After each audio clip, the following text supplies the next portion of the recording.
Warning, this content is for entertainment and educational purposes only. This video is brought to you by First Detachment Nutrition. Battle tested, expert formulated. Use discount code AB10 at checkout for 10% off.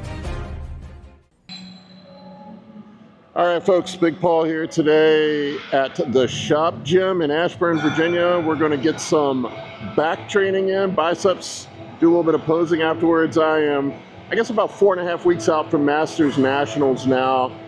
Getting down to the end here. Got a last little bit of fat I got to get off. I got some fat still left on my back, but I'm getting pretty close. A couple more weeks. Should be about good for the show. And we're going to hit it in just 1 second.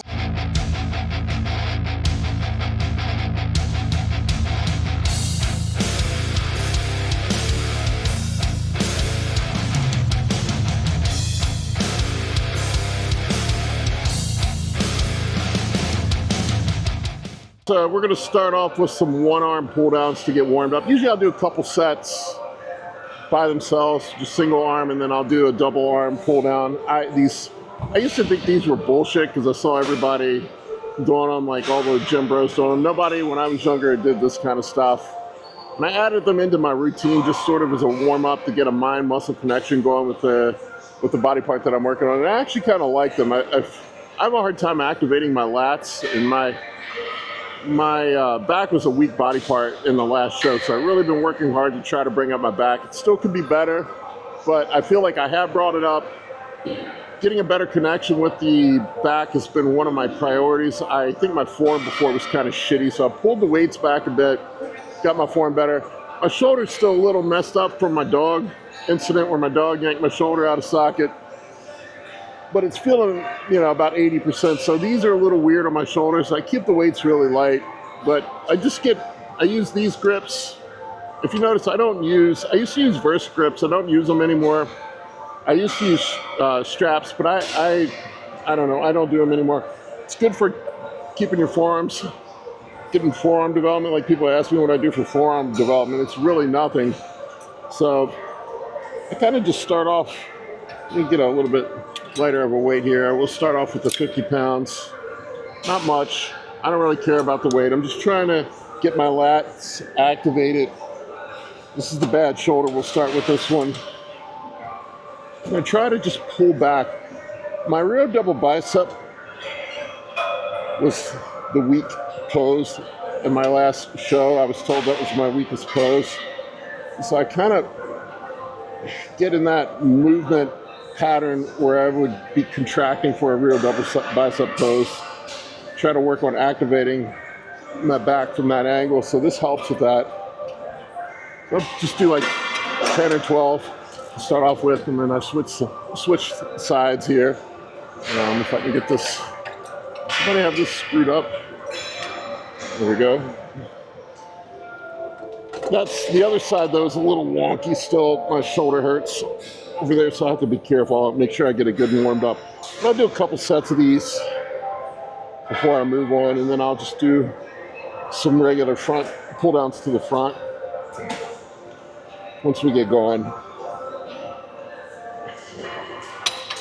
And that's it on this one. All right, next up we're going to do some front pull downs. I'll do a little bit heavier on these, not as heavy as I would at the beginning of prep. I got to remind myself that the job on prep is to not lose muscle, lose fat, and not get hurt. I see guys all the time. So recently a guy on Instagram bragging about how he hurt himself on peak week. He was training so hard on peak week that he hurt himself. Why would you do that? It's beyond me. You're not going to be gaining any muscle on peak week.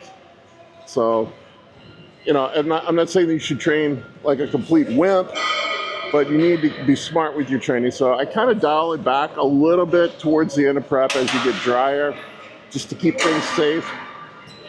Weights are still pretty heavy, but I would say like 90% of what my off-season weights are for the most things. Some stuff are a little bit lighter. But we're gonna do pull downs to the front next. This is another one I used to do way too much weight on and get sloppy. I do try to get a little bit of a lean on it, and I use this mag grip. Same thing I was using on the other the other stuff, and it's a lot easier to hold without using Versa grips or straps.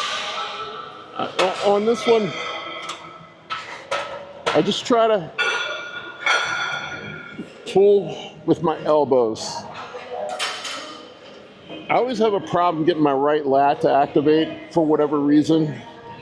I had a car accident when I was in my early 30s where I broke my neck. And I have not been able to activate the right side of my back correctly since.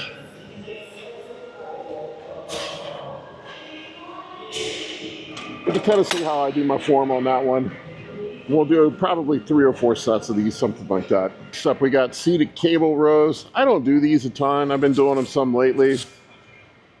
I like them on contest prep. So, sometimes I'll alternate with the machine rows. I like the prime rows too, but these are pretty solid as well.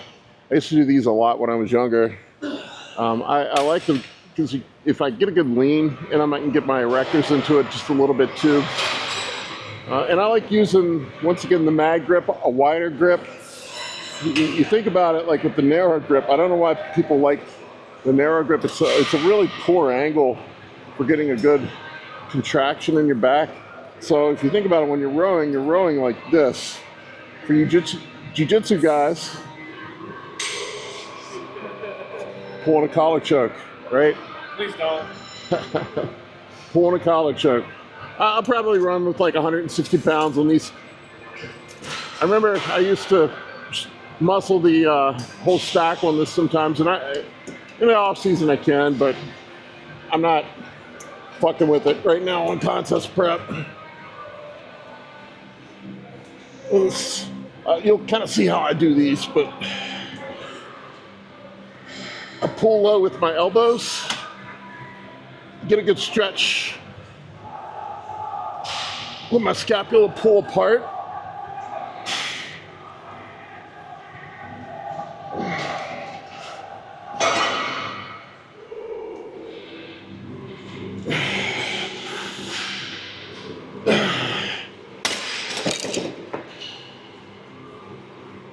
Anyway, you can see how these work. All right, folks, I want to take a quick break from this episode to tell you about the new e-course that Kurt Havens and I have put together, The Scientific Principles of Anabolics and PEDs. This is the most comprehensive PED e-course ever put together with over 80 modules, including intros to PEDs, major steroid profiles, competitor off-season cycles, non-competitor cycles, contest prep cycles, HGH fundamentals, insulin fundamentals, side effect management, safer use concepts, fat loss agents, estrogen management, and advanced PED and hypertrophy science. It is the best course out there of its kind. Go check it out. Link is in the video description below. All right. Next up, we got some shrugs. Just going to do some dumbbell shrugs, nothing crazy. I stopped doing shrugs for a while. My traps kind of were overpowering my back. I worked on fixing my back form this past off season, and one of the things I was told by an exercise physiologist is that I was rowing with my lats, not with or rowing with my traps, not with my lats, and that's why my traps were overdeveloped. So I stopped training them. Now my traps kind of shrunk up, so I threw in a couple sets of traps back in, just kind of maintain with the trap development. But I don't do anything super complicated with these.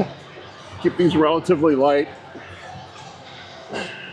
So just typical dumbbell shrug.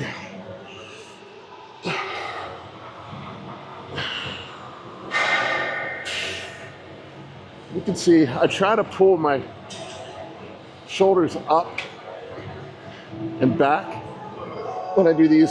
This is another exercise that guys just use way too much fucking weight with. You don't need that much.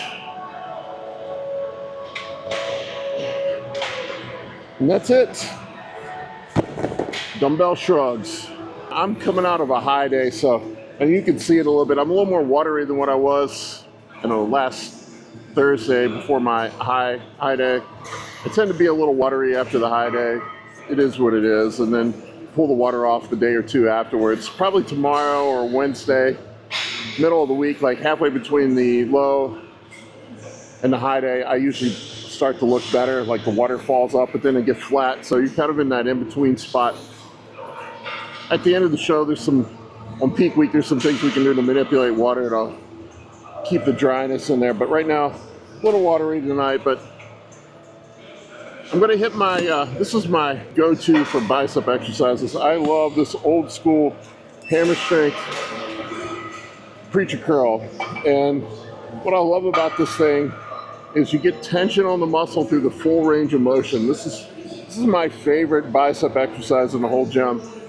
I like this better than anything else, and I mostly do machines for biceps anymore, because most of the time, I don't find that barbells or dumbbells are that effective for biceps. I like dumbbells better than barbells because you have a free range of motion between the two, but it's just the tension. You don't have tension on full range of motion. Like you think about it with a barbell, your full tension is going to be at about the 50% range, and then the rest of this up here, there's nothing going on, and at the bottom, there's nothing going on. With this, you got tension on the muscle through the full range of motion. So there's really only a small percentage of the movement where you actually have tension on a free weight exercise, whereas you have it through full range of motion on a machine. If I can keep from banging myself in the hat. Kind of dragging ass today because I only got about 5 hours of sleep last night. But I usually try to keep the reps in the 12 to 15 rep range on this.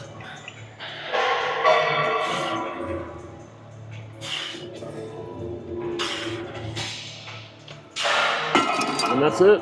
For coaching or consultations, head over to www.anabolicbodybuilding.com to book your spot today. I can help you with optimizing hormones, fat loss, muscle gain, physique, athletic performance, nutrition, and health. For more information, shoot me an email at bigp3rd@gmail.com.